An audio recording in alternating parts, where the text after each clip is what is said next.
Ni aje mtazamaji wa Big Talent TZ, karibu tena katika channel yako hii kuendelea kupata dondoo za teknolojia, masuala ya applications, YouTube pamoja na masuala ya kuedit.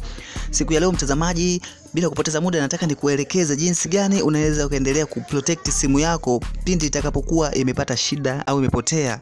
Kuna baadhi ya vitu ambavyo vinaweza vikafanya simu yako kupatikana kwa urahisi, kama kuweka signature ya jina lako au mahali ambapo unapatikana kwa haraka. Nilishakuelekeza jinsi gani unaweza ukaweka signature simu yako itakapokuwa imekaa lock.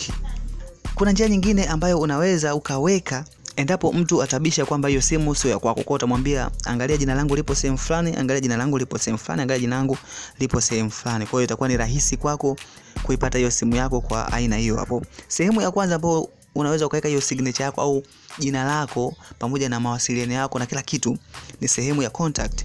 Ukibonyeza sehemu ya contact kwenye baadhi ya simu au asilimia kubwa ya simu, sehemu ya contact kwa juu kabisa kuna sehemu ya kuweka information zako, ikianza na jina lako, namba yako ya simu na kila kitu ambacho kinakuhusu wewe. Kwenye upande wa juu kabisa utaona sehemu imeandikwa me, kwa hiyo utaweza kuweka taarifa zako zote ikiwemo na picha yako pia.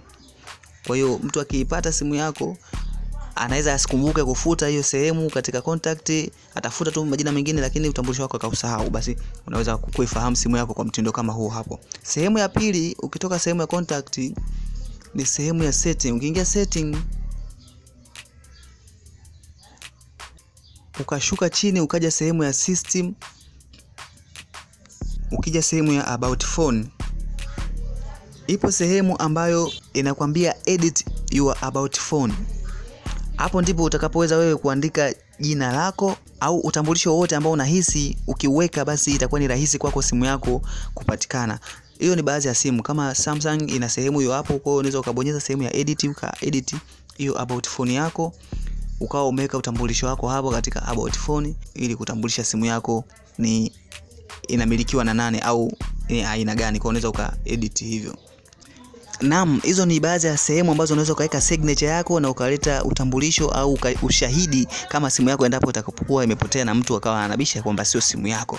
Yes, naitwa Salumu, unaweza kuniita Salu the Genius, unaweza kuniita Salu wetu. Ukipenda endelea kufuatilia Big Talent kwa kujifunza vitu vingi vinavyohusiana na masuala ya tech. Tukutane tena hapo baadaye. Nikuage kwa sasa, endelea kuenjoy.